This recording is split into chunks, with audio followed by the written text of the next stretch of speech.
Financial sector से जुड़े आप सभी साथियों को नमस्कार। आप भली भांति परिचित है कि इस वर्ष के बजट में फाइनेंशियल सेक्टर से जुड़े अनेक बड़े कदम उठाए गए हैं।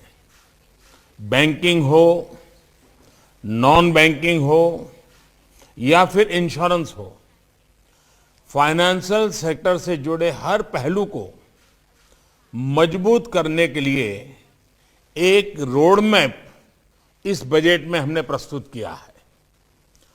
पब्लिक सेक्टर से जुड़े संस्थानों को हम ताकतवर बनाएंगे और कैसे बनाएंगे, प्राइवेट सेक्टर के पार्टिसिपेशन का विस्तार कैसे करेंगे, इसकी भी एक झलक इस बजट में आप देखते हैं।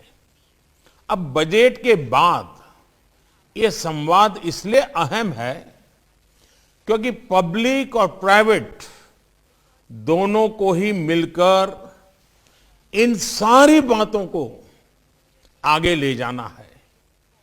सरकार की प्राथमिकता, सरकार की प्रतिबद्धता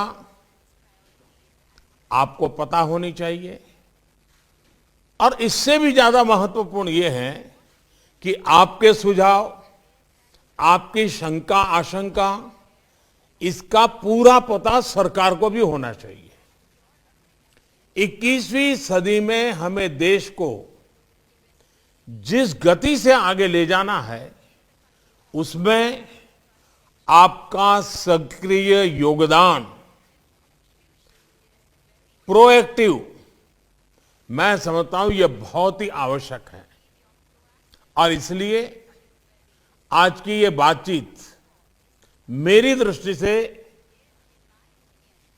दुनिया की जो स्थिति है उसका फायदा उठाने के लिए बहुत ही महत्वपूर्ण है। साथियों, देश के फाइनेंशियल सेक्टर को लेकर सरकार का विजन बिल्कुल साफ है, कोई इफ्स एंड बट्स की जगह नहीं है। देश में कोई भी डिपॉजिटर हो या कोई भी इन्वेस्टर, दोनों ही ट्रस्ट और ट्रांसपेरेंसी अनुभव करे, यह हमारी सर्वोच्च प्राथमिकता है। देश की वित्तीय व्यवस्था चलती ही अगर किसी एक बात पर वो टिकी हुई है तो वो है विश्वास। विश्वास अपनी कमाई की सुरक्षा का, विश्वास निवेश के फलने फूलने का और विश्वास देश के विकास का। बैंकिंग और नॉन बैंकिंग सेक्टर के पुराने तौर तरीकों और पुरानी व्यवस्थाओं को स्वाभाविक से बहुत बड़ा बदलाव आ रहा है और बदलना हम लोगों के लिए भी अनिवार्य हो चुका है। 10-12 साल पहले एग्रेसिव लैंडिंग के नाम पर कैसे देश के बैंकिंग सेक्टर को, फाइनेंशियल सेक्टर को नुकसान पहुंचाया गया, ये आप अच्छी तरह जानते भी हैं, समझते भी हैं।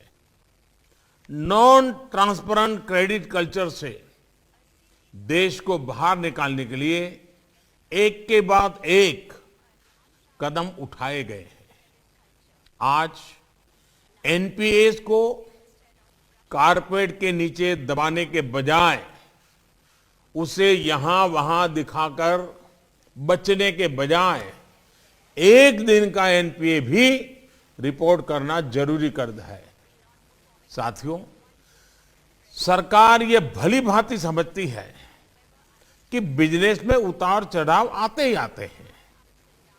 सरकार इस बात को भी मानती है कि हर बिजनेस सफल हो और जैसा चाहे वैसा ही परिणाम दे, ये संभव नहीं है। हम भी कभी सोचते हैं कि मेरा बेटा या मेरे परिवार का सदस्य ये बनेगा, नहीं बन पाता है। कौन चाहता है कि अपना बेटा न करे, फिर भी कभी कभी नहीं होता है। तो ये बातें सरकार समझती है और ये संभव नहीं है। और हर बिजनेस डिसीजन के पीछे खराब नियत है, बद इरादा है, स्वार्थ है, ऐसी धारणा कम से कम हमारी सरकार की नहीं है। ऐसे में सही नियत के साथ लिए गए फैसलों के साथ खड़े होना सरकार का दायित्व है और ये हम कर रहे हैं और आगे भी करते रहेंगे। और मैं फाइनेंशियल सेक्टर के सब लोगों को कहना चाहता हूं, सही नियत से, सही इरादे से किए गए काम आपके साथ खड़ा रहने के लिए मैं हमेशा तैयार हूं। ये आप लिख करके रखिए। इंसॉल्वेंसी एंड बैंक्रप्सी कोड जैसे मैकेनिज्म से आज लेंडर्स और बोरोवर्स को भरोसा मिला है। साथियों, सामान्य परिवारों की कमाई की सुरक्षा, गरीब तक सरकारी लाभ की प्रभावी और लीकेज फ्री डिलीवरी, देश के विकास के लिए इंफ्रास्ट्रक्चर से जुड़े निवेश को प्रोत्साहन, ये सारी बातें हमारी प्राथमिकता है। बीते सालों में जितने भी रिफॉर्म्स हर सेक्टर में किए गए हैं, ये सारे लक्ष्य उनमें रिफ्लेक्ट होते हैं।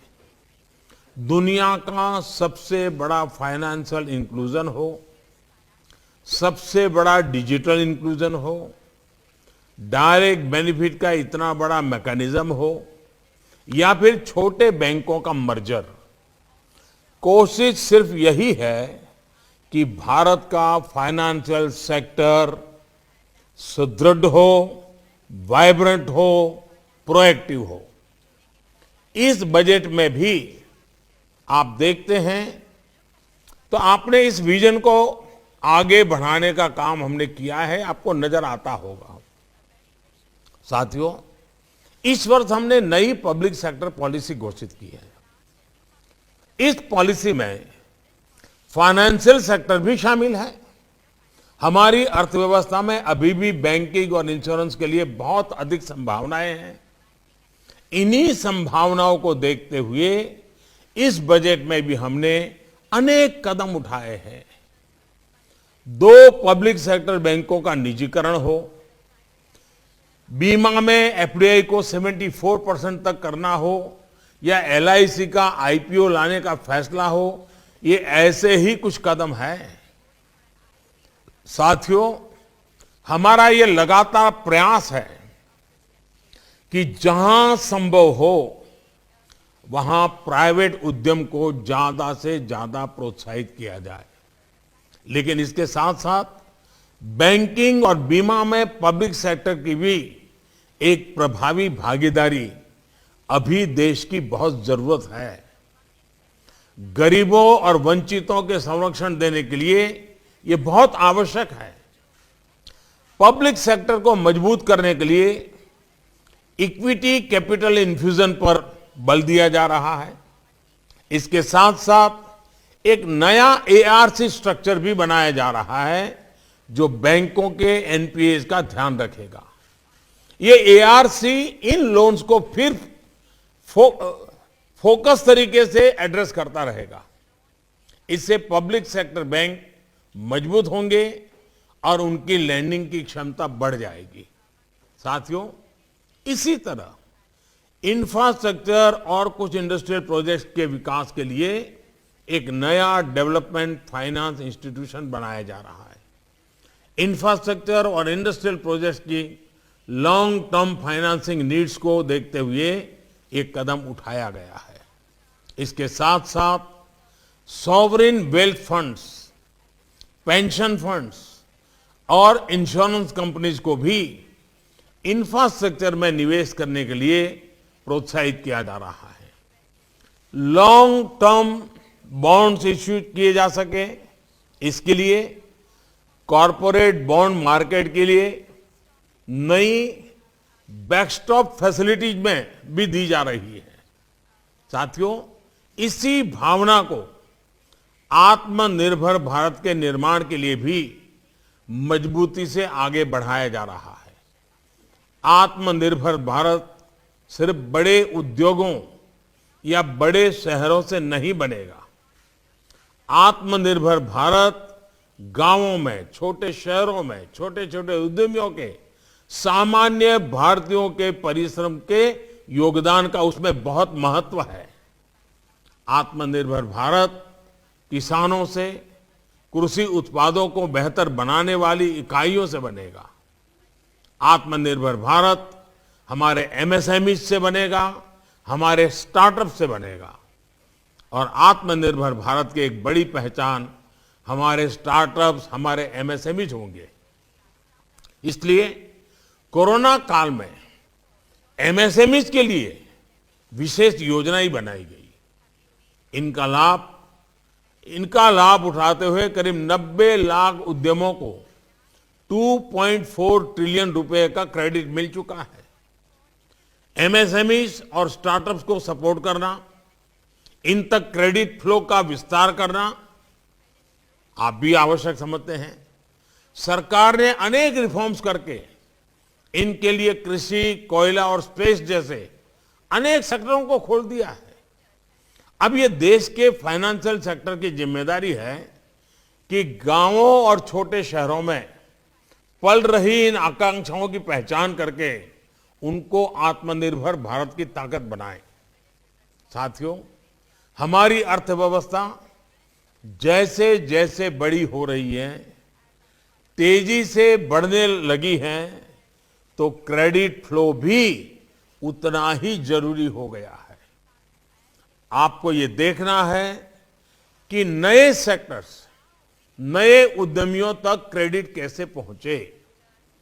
नए स्टार्टअप्स और फिनटेक के लिए आप नए और बेहतर फाइनेंशियल प्रोडक्ट्स तैयार करने पर फोकस करें। आप सभी भली भांति जानते हैं कि हमारे फिनटेक स्टार्टअप्स आज बेहतरीन काम कर रहे हैं और इस सेक्टर में हर संभावनाओं एक्सप्लोर कर रहे हैं। कोरोना काल में भी जितनी स्टार्टअप डील्स हुई हैं, उनमें हमारे फिनटेक की हिस्सेदारी बहुत अधिक रही है। जानकार बताते हैं कि इस वर्ष भी ये मोमेंटम बना रहेगा। इसलिए आपको भी इसमें नई संभावनाएं तलाश करनी है। इसी तरह जो हमारा सोशल सिक्योरिटी कवरेज है, उसको यूनिवर्सल बनाने में आपकी भूमिका क्या होगी, इस पर विचार करें। इससे जुड़े बेहतर सुझाव और समाधान इस वेबिनार से निकलेंगे, क्योंकि आपका एक क्षेत्र में गहरा अनुभव है और मैं चाहता हूं कि आप आज खुलकर के अपने विचार रखेंगे। और मेरा पक्का विश्वास है कि आज के मंथन से जो अमृत निकलेगा वो आत्मनिर्भर भारत के भी काम आएगा, जन कल्याण के कामों के लिए भी आएगा और आत्मविश्वास को गहरा करने के लिए भी काम आएगा।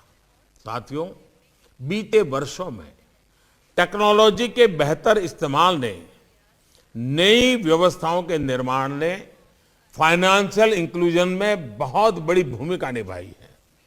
आज देश में 130 करोड़ लोगों के पास आधार कार्ड, 41 करोड़ से ज्यादा देशवासियों के पास जनधन खाते हैं। इनमें से करीब 55% जनधन खाते महिलाओं के हैं और इनमें करीब 1.5 लाख करोड़ रुपए जमा है।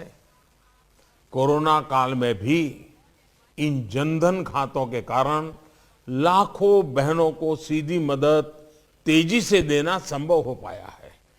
आज यूपीआई से हर महीने एवरेज 4 लाख करोड़ रुपए से अधिक का लेन देन हो रहा है और रुपे कार्ड की संख्या भी 60 करोड़ पहुंच चुकी है। आधार की मदद से instant authentication, India Post Bank का विशाल नेटवर्क, लाखों कॉमन सर्विस सेंटर के निर्माण ने फाइनेंशियल सर्विसेज को देश के दूर दराज वाले इलाकों तक पहुंचा दिया है। आज देश में 2 लाख से ज्यादा बैंक मित्र Aadhaar enabled payment system AEPS device की मदद से गांवों में लोगों के घर तक बैंकिंग सेवा को लेकर पहुंच रहे हैं। 1.25 लाख से ज्यादा पोस्ट ऑफिसेज भी इसमें मदद कर रहे हैं। आप ये जानकर हैरान रह जाएंगे कि पिछले साल अप्रैल से लेकर जून के बीच इन बैंक मित्रों ने अपने एईपीएस डिवाइस से 53,000 करोड़ रुपए से ज्यादा का लेन देन करने में ग्रामीणों की मदद की है। और हमें ये याद रखना है कि ये कोरोना का वो समय था जब भारत में लॉकडाउन था।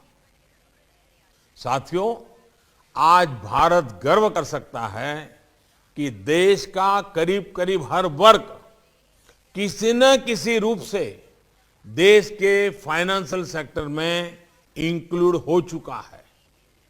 देश अब दशकों के फाइनेंशियल एक्सक्लूजन से मजबूत हो रहा है।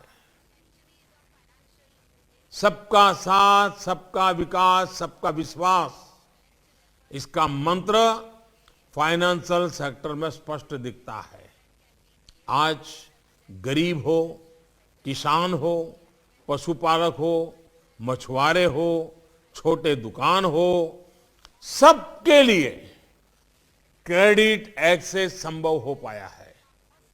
मुद्रा योजना से ही बीते सालों में करीब 15 लाख करोड़ रुपए का ऋण छोटे उद्यमियों तक पहुंचा है। इसमें भी लगभग 70% महिलाएं हैं और 50% से ज्यादा दलित, वंचित, आदिवासी और पिछड़े वर्ग के उद्यमी हैं। पीएम किसान स्वनिधि योजना से अब तक करीब 11 करोड़ किसान परिवारों के खाते में 1,15,000 करोड़ रुपए से ज्यादा की मदद पहुंच चुकी है। कुछ महीने पहले ही हमारे स्ट्रीट वेंडर्स के लिए, रेहड़ी पटरी वालों के लिए प्रधानमंत्री स्वनिधि योजना शुरू की गई है। इस वर्ग का पहली बार देश के फाइनेंशियल सेक्टर में इंक्लूजन किया गया है। इसके तहत करीब 15 लाख रेहड़ी पटरी वालों को अब तक 10,000 रुपए के ऋण दिए जा चुके हैं। ये सिर्फ वन टाइम इंक्लूजन नहीं है, बल्कि उनकी क्रेडिट हिस्ट्री भविष्य में उनको एक्सपांड करने में भी मदद करेगी। इसी तरह ट्रेड्स और पीएसबी लोन जैसे डिजिटल लैंडिंग प्लेटफॉर्म से एमएसएमईज को सस्ता ऋण तेजी से मिल पा रहा है। किसान क्रेडिट कार्ड जैसी सुविधा तेजी से इनफॉर्मल लैंडिंग के कुचक्र से छोटे किसान को, पशुपालक को, मछुआरे को बाहर निकाल रही है। साथियों, अब प्राइवेट सेक्टर को भी कहीं न कहीं विचार करना होगा कि हमारे समाज के इस सेक्शन के लिए इनोवेटिव फाइनेंशियल प्रोडक्ट्स आप कैसे निकालते हैं।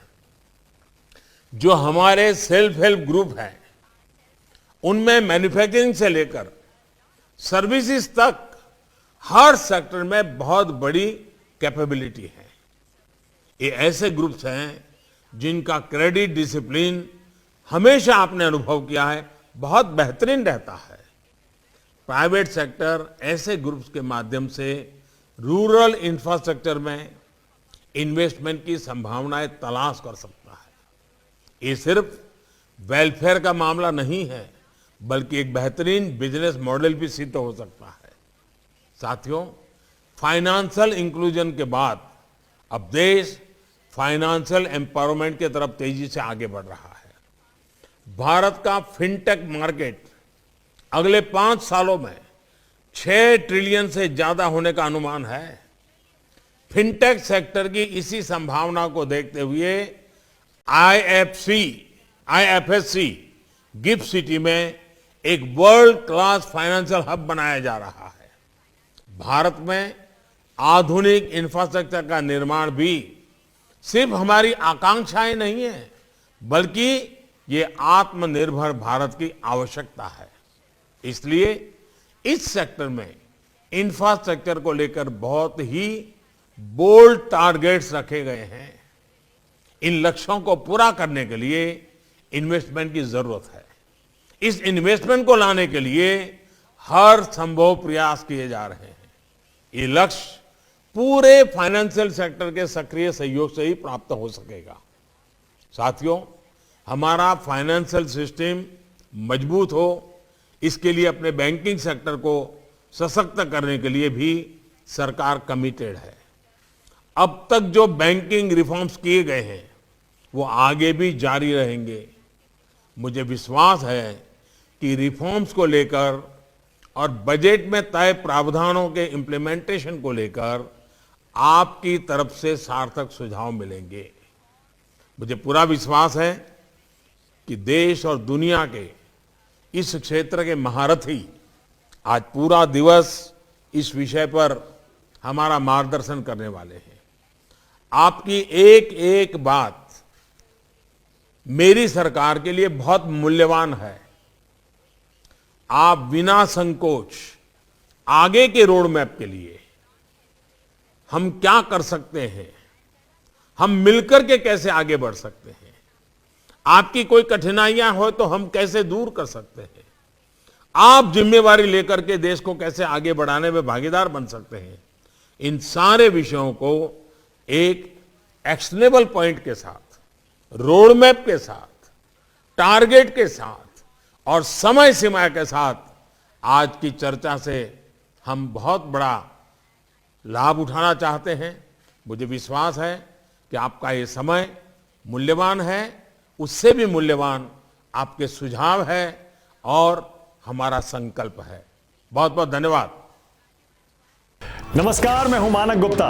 अगर आपको हमारा ये वीडियो पसंद आया हो तो इसे लाइक और शेयर जरूर करें और हां, हमें सब्सक्राइब और फॉलो करना ना भूलें ताकि आप देश और दुनिया की कोई खबर मिस ना करें। तो जुड़े रहिए हमारे साथ और देखते रहिए न्यूज़ 24।